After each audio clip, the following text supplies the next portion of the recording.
Hi everyone, welcome to the Whiteleyverse with me, Connor Whiteley, for another daily short story.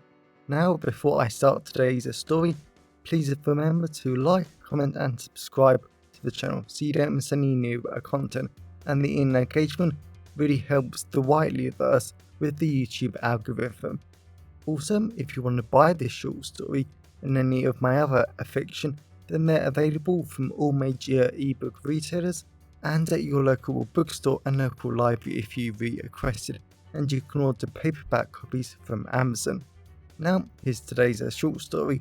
I hope you enjoyed just as much as I did writing it. Finding a Royal Friend. 12 p.m. The 8th of September 2022. Canterbury, England. Private Eye Bettie English had always liked the royal family in general, and when she had met the Queen a couple of times during her private eye work, Betty had loved their kindness, charm and style even more, even though Betty purposefully said she was never ever a royalist in the strictest of terms. But she did love them anyway. Betty sat at her dark oak desk in her bright white office playing some calming classical music, definitely not her first choice of music, as Betty was in her large office above the cobblestone high street of Canterbury. Betty had always loved her office's dark brown wooden walls, cream ceiling, and her personal favorite was the minibar area tucked away in one corner. Betty had always loved working and living and breathing in Canterbury High Street, because she really liked the wonderful sounds of students walking past, talking and shouting about how great their day had been. All the little bakeries and cafes and restaurants leaked their sensational smells into the air, and even though Betty had been a vegan since her pregnancy, because animal products made her vomit, she still loved the sensational aromas of freshly baked bread, rich juicy pork and the sweetest creamiest cakes she had ever smelt. Living in Canterbury was amazing. The minibar really helped to make the office feel more luxurious, posh and expensive, all with the added bonus that it really helped to impress brand new clients whenever they walked in. Betty might have been a millionaire because of her private eye work, but she preferred to show her skill and wealth in a lot more subtle ways. The minibar was one of them. Granted, the minibar was becoming a bit of a pain recently, especially with Betty being so pregnant, and she really looking forward to finally giving birth in the next few weeks, but she was such a workaholic that she didn't want to take real maternity leave from her private eye work, so instead, she was just working in her office on a bunch of background checks from various government sources and earning a very nice amount of money whilst she waited to give birth. And Betty knew that lots of brand new private eyes hated background checks, and believed all the myths about private eyes working grand cases, but that wasn't true in the slightest. The only reason why she had worked a lot in the past was because she had earned herself a reputation for being amazing at her job. And those high-stake cases always tended to find her anyway. As Betty was also the president of the British Private Eye Federation, after she had been voted in as the new president after all the chaos and stupidity of the last one, David Osborne, she was slowly making changes, giving good people certain roles and making sure that the Federation could survive without her for a few months. Something she was still a little unsure about. Especially as because of Betty banning all the far left and far right members of the organization, she had lost millions of pounds worth of membership fees, sponsors, and other political donations from dodgy foreign powers that Betty had had absolutely no idea invested so much in the Federation for nefarious reasons. It had only been in the past month that Betty had realized how fanatically corrupt her beloved Federation and fellow private eyes had been. Something she was desperate to fix, but it was her fixing that had meant the Federation was £20 million out of pocket, and that number was only growing. Betty's computer buzzed a little, and Betty didn't know in the slightest who would be wanting to video chat with her. Betty answered it. She instantly smiled when she saw it was Agent Daniels of MI5, a great, amazing, wonderful man that Betty and her boyfriend had had the great pleasure of working with a few months back. Betty had to admit he looked great in his tight, well-fitting black suit that framed his face amazingly, and he just looked perfect. That was instantly how Betty knew something was wrong. "Agent Daniels," Betty said, "what do I owe this unexpected pleasure?" Daniels pretended to smile, but Betty could see that something was paining him. "What's wrong? And I'll put the Federation on it?" Betty asked. Daniels shook his head. "In 30 minutes Buckingham Palace will put out a statement saying the Queen in under medication supervision to start preparing the nation for." Betty hated seeing Daniels so choked up and concerned, and she instantly knew what was going on. The Queen was dying. That realization slammed into Betty like a ton of bricks. She had never been a royalist, but the Queen was amazing, kind, and such a great woman that Betty couldn't imagine her not being around anymore. But why was Daniels calling her? "I'm sorry to hear that," Betty said. Daniels slowly nodded. "And the Queen has requested something, but she knows she cannot ask MI5 or 6 or any government-run security service." Betty leant forward. That was interesting to say the least. Betty knew that if it was revealed that the Queen had asked the security services that were funded by taxpayers to do a personal errand, then it risked inflaming and growing the UK's thankfully small Republican movement. Something Betty really didn't want. "Miss English," Daniels said very formally, "the Queen has asked you to find an old friend of hers. She wants to see one of her oldest friends again before she dies." Betty couldn't speak. Even the realization that the Queen was dying made a lump form in her throat. "We know you're very pregnant, and we wouldn't be asking this unless it was critical," Daniels said. "But in 1952, when the newly married princess was living in Malta, and her father had just died." Betty got out a pen and paper from her top desk drawer and started making notes. "The princess was mugged and attacked by some anti-monarchy English people on holiday in Malta," Daniels said. "The princess was alone at the time, so she didn't have any help, but a little girl aged 13 did intervene and effectively saved the princess from the English." Betty nodded. That was great news. When the princess became queen, the incident was sealed, and because of all the new responsibilities, political pressures and more, the princess and the little girl lost touch. "The Queen wants you to find her old friend again if you can," Daniels said. Betty just smiled because it was an impossible request and ask. She was extremely pregnant, due to give birth any day now, but she so badly wanted to help the Queen, so she was going to have to call in all the help she could get. Then Betty realized there had to be another reason why Daniels had called her, just as her email pinged. Betty opened the email from Daniels, and it contained all the information she needed to find the little girl, who was now called Sarah Attard, and she had moved to the UK in the late 90s, and she was retired now and living somewhere in Rochester, England.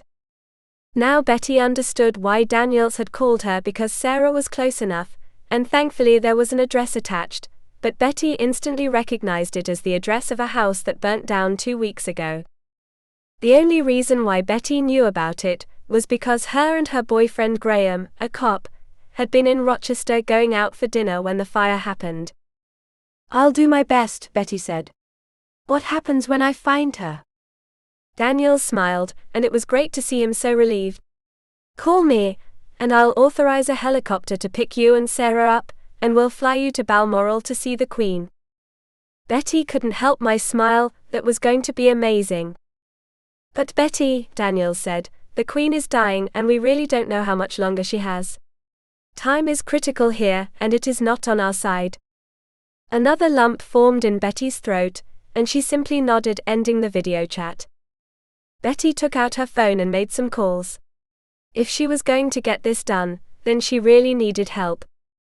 And with Graham working on anti-drug operations all week, and her sister being next to useless in these sort of situations, there was only one person who Betty could call. Betty needed to talk to her nephew. Now. 12:40 p.m. The 8th of September 2022. Rochester, England. Betty carefully got out of her nephew's little black car, being ever so careful not to knock herself and her very large baby bump at all. Betty had checked constantly on social media and news sites since the news broke about the Queen, and the nation was truly devastated. Thankfully, no one had dared to imagine this was it for the Queen. Betty felt so guilty and almost burdened by the knowledge, but she just had to crack on and find Sarah Attard.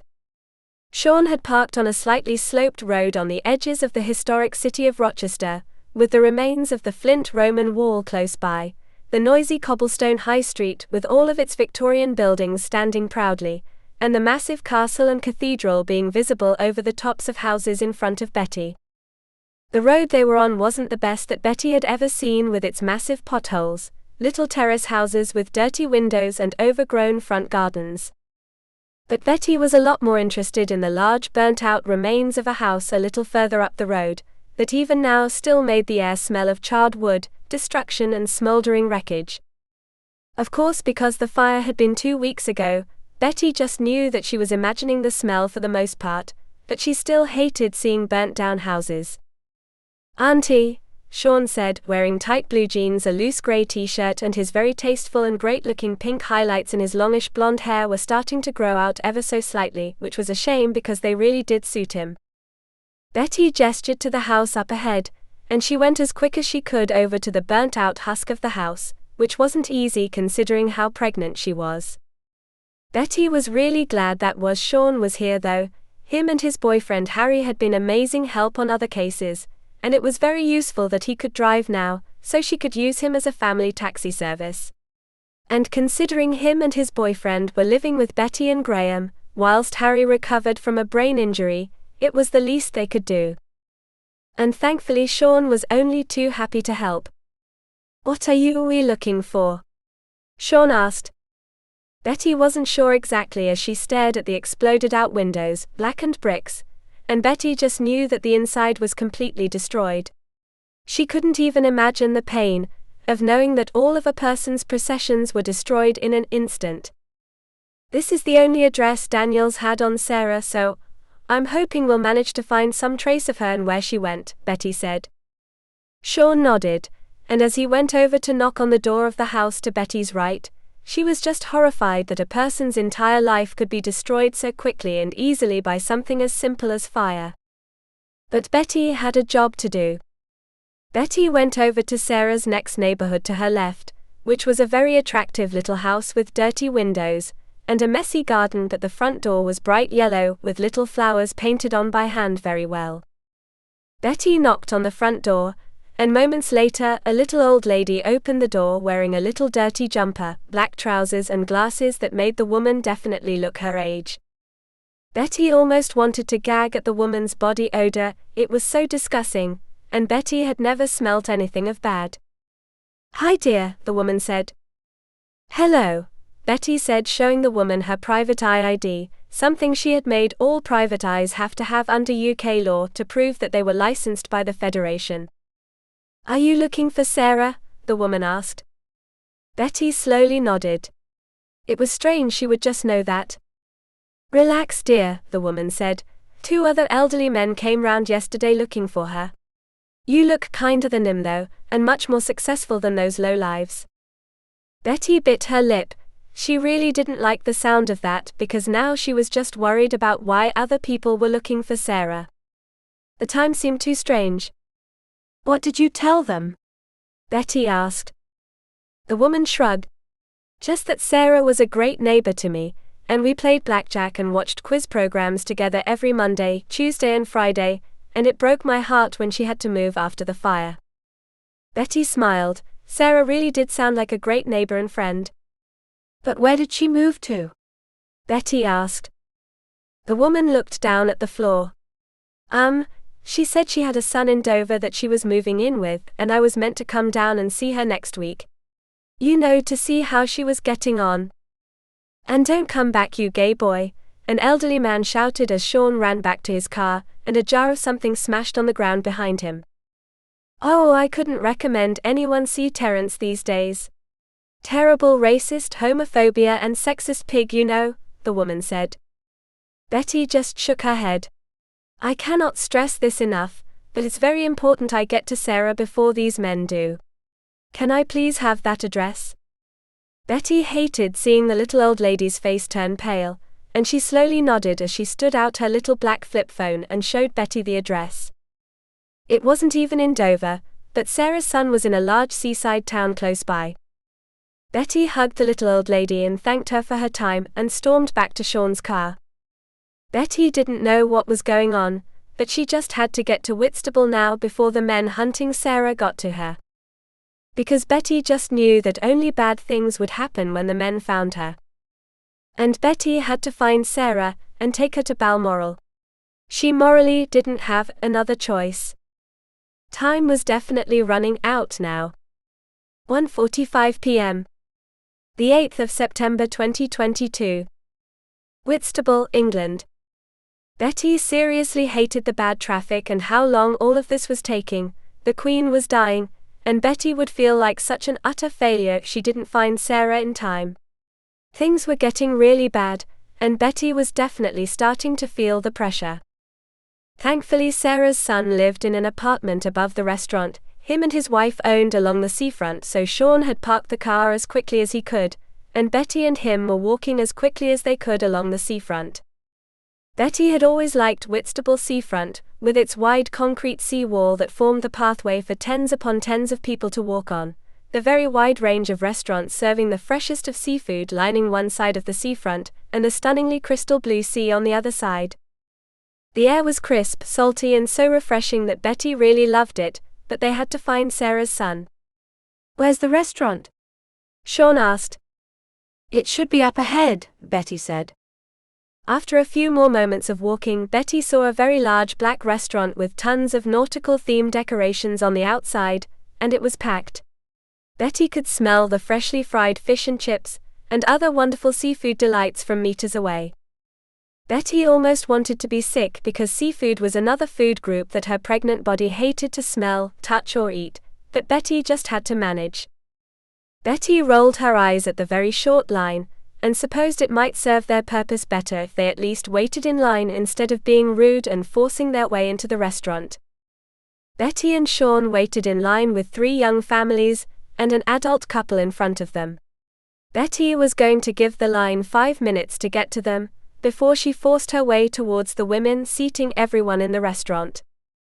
"How goes the Federation's money crisis?" Sean asked. Betty laughed. She really did love having Sean and Harry living with them, because they were some of the best and smartest and most loving people she had ever known, but they definitely had a habit of listening to private conversations between Betty and her inner circle in the evenings. One of the young families were seated. "Awful," Betty said.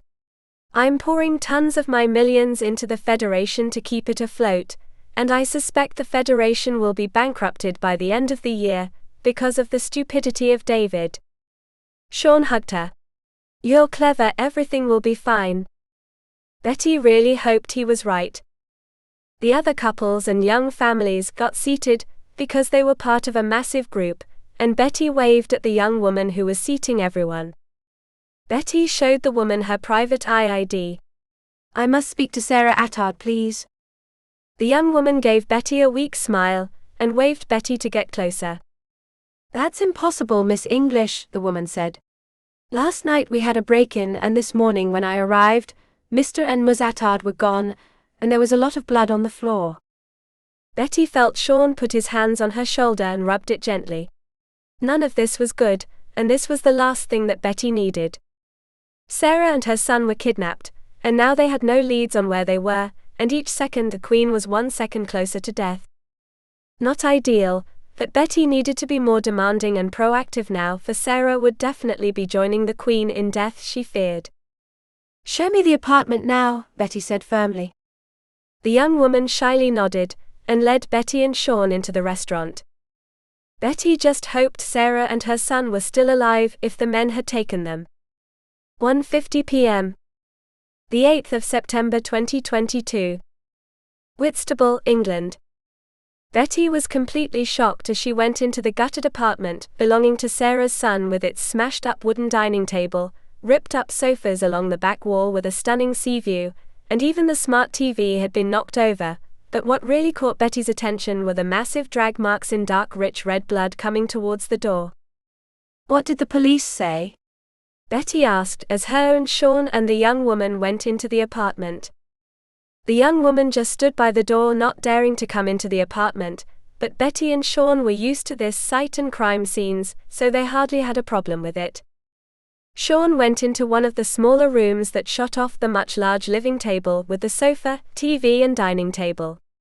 Betty was fairly sure Sean was looking through the kitchen area. Betty went over to the smart TV. The police said there was nothing they could do, the young woman said. They tried to find fingerprints and other evidence, but they said everything had washed or something. Betty nodded. But if the men were smart enough to wash things down that would get rid of their fingerprints, then why not clean up the drag marks in blood? Auntie, Sean said from the kitchen. If Sarah's son runs a seafood restaurant, then why is there no fish in his fridge and plenty of EpiPens in drawers? Betty just looked at the young woman. That was a great question, because surely a chef that loved seafood so much would be creating dishes and experimenting with seafood in his private apartment. And surely he wouldn't be working with shellfish or other seafood if he needed an EpiPen because of allergies. Unless the EpiPen belonged to Sarah, Betty said as she went over to the young woman who was looking at the floor. And what really happened this morning? Sean came out of the kitchen and folded his arms as he stood next to Betty. We know this apartment is off, Betty said. Your boss is famous in Whitstable for his love of seafood, so why would his shellfish-allergic mother come here? Or tell other people she was? Betty really didn't like this young woman hiding things from her. It wasn't meant to go like this, the young woman said. My boss had called his mum, all concerned because some men were looking for her. Sarah had been out when the fire started, and the police ruled it an accident, but it wasn't. Betty just nodded. That would actually make a lot of sense. Sean stepped forward. Then Sarah told your boss and yourself where she was really going, but made you both promise to say and act like she was here. Betty nodded. So your boss got rid of his fish and shellfish, and Sarah probably sent him a bunch of old EpiPens, just so if the restaurant was being watched, it would look like he was preparing for the arrival of his mother. The young woman nodded. But that doesn't explain where the wife is and what happened to your boss, Betty said. The young woman leant across the doorframe and shrugged. I don't know. I guess that men had come after him and took him and his wife. Betty just looked at Sean. If there was any chance that they were going to get Sarah, her son, and his wife back safe and alive, then Betty had to know where Sarah really was. Sean nodded to Betty as he hugged the young woman gently. Please, Betty said. Just tell us where Sarah is. We can help her and her family, we just need to know where. Sean stepped away from the young woman, and Betty really hoped the young woman trusted them enough. She's in Canterbury. There's a small hotel on the outskirts that she went to, the young woman said. Betty and Sean rushed out the apartment.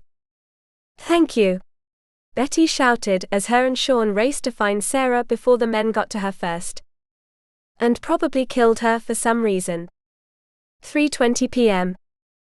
The 8th of September 2022. Canterbury, England. Betty wasn't messing about in the slightest as her and Sean walked across the large car park, towards a very small bright blue hotel that only had 10 rooms with trees lining the car park as the wind lashed and slashed at them. Betty and Sean were about to go in through the large glass door, when she noticed out of all the 5 cars parked at the hotel, only one was dripping something onto the concrete below. Betty focused on the large black SUV that was dripping something, and she went over to it. Sean knelt down on the ground and nodded at Betty. She just knew that it was blood, and as much as she didn't like breaking into cars, if there was an injured person or dead body in the car then she had to know. I'll open the car, Sean said. Betty nodded, and got out her lockpicks that weren't designed for cars but they were just as effective in her experience. And Sean started to pick the car. Betty looked around making sure no one was watching. She seriously doubted the security cameras above the glass doors of the hotel actually worked anyway. A few moments later Sean had the car doors pop open, and he unlocked the boot.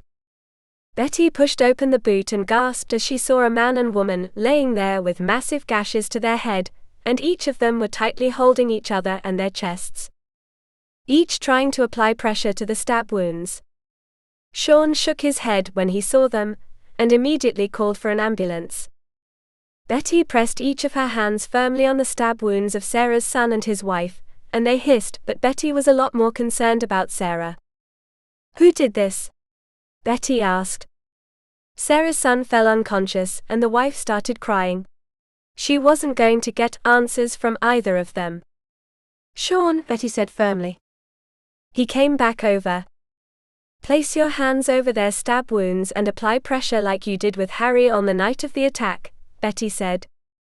It might have been harsh to remind him of the attack, but Betty didn't have time, and Sean probably understood. "And don't let go until the ambulance arrives," Betty said. "And call Daniels."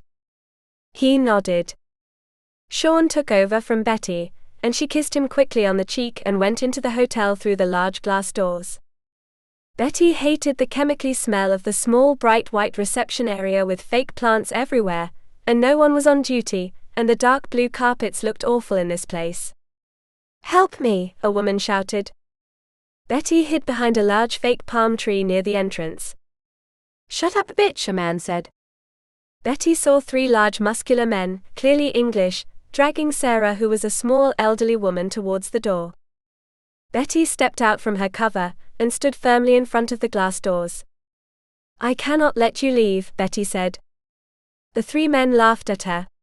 And Betty really focused on their awful Arctic white beards, fragile frames, and then it all made sense to Betty. "You're the men who attacked the Queen in 1952, Betty said. Betty was shocked, but it made perfect sense. The men were clearly in their 90s, but they would have been teenagers when they attacked the Queen in Malta, and they had clearly looked after their bodies to be this capable after so long. Just like the Queen and Sarah Assembly had. Each of the 3 men whipped out a knife, and gestured they would kill Sarah if Betty didn't leave. "You're going to kill her anyway," Betty said. "And why do all this? Why kill the woman that stopped you from killing the Queen 70 years ago?" The 3 men laughed. The man holding Sarah spat at Betty. "You see what the Monarchs doing? Costing British taxpayers millions of pounds. The monarchy must die, and all those that support them must die too." Betty really wanted to point out whilst 2022 or 2021, she never had paid attention to the year, had been the first time the monarchy had cost the taxpayer over £100 million. The UK still had a government that had written over billions of pounds of fraud for no reason, gave £1 million contracts to their friends in exchange for faulty goods, and used so much taxpayer money to line their own pockets. Why was that right, but the monarchy wasn't? But political differences didn't seem like a good idea here. "You're monsters!" Sarah shouted.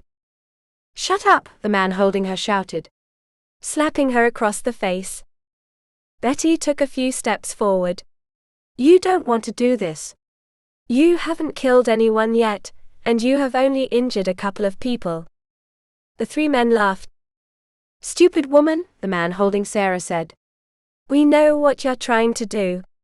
It wouldn't work." The 3 men raised their knives. Betty rushed forward. The 3 men stared at Betty. The large glass doors smashed open. Everyone looked at the broken glass. Smoke grenades flew through the air. The 3 men were confused.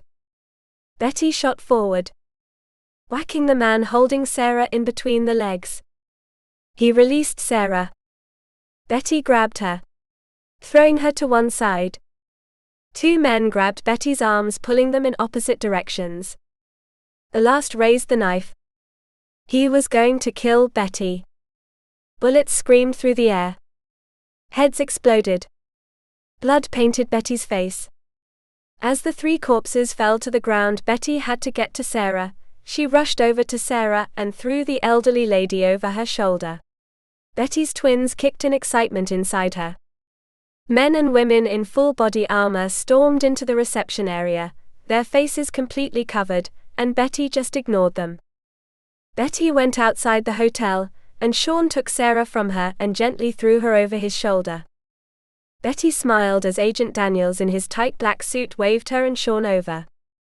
Daniels led them into a wide open field at the back of the hotel, and a black helicopter activated to take them away. "Who are you?" Sarah asked as her weak body struggled in Sean's grip, as they all hurried towards the helicopter. Bettie English, Private Eye, my nephew Sean and Agent Daniels MI5. The woman you saved in 52 wants to see you before she dies. Betty was waiting for Sarah to start punching Sean's back or something, but she just smiled. Fucking hell, young man, start running, Sarah said. And as Betty, Daniels and Sean with Sarah over his shoulder ran towards the helicopter, Betty just hoped beyond hope that the Queen would still be alive by the time they got to Balmoral in Scotland. Betty just couldn't fail. 6:32 p.m. The 8th of September 2022. Balmoral Estate, Scotland. Betty had actually forgotten how slow compared to planes helicopters were, but she was rather amazed that the helicopter, because it was a military one, hadn't needed to refill at all during the journey. Betty had always absolutely loved the amazing Highlands of Scotland, and whilst she really hoped Scotland gain its independence from the corruption of Westminster and London, she was so glad to be here in beautiful Scotland for this very special occasion. Betty was sitting against an icy cold window, with Sarah and Sean next to her in a very uncomfortable seat, as Daniels and the pilot continued to descend into the Balmoral estate. Betty loved seeing the immensely wide open green fields of the estate, and very tall pine and oak and other types of trees almost rise up to greet them.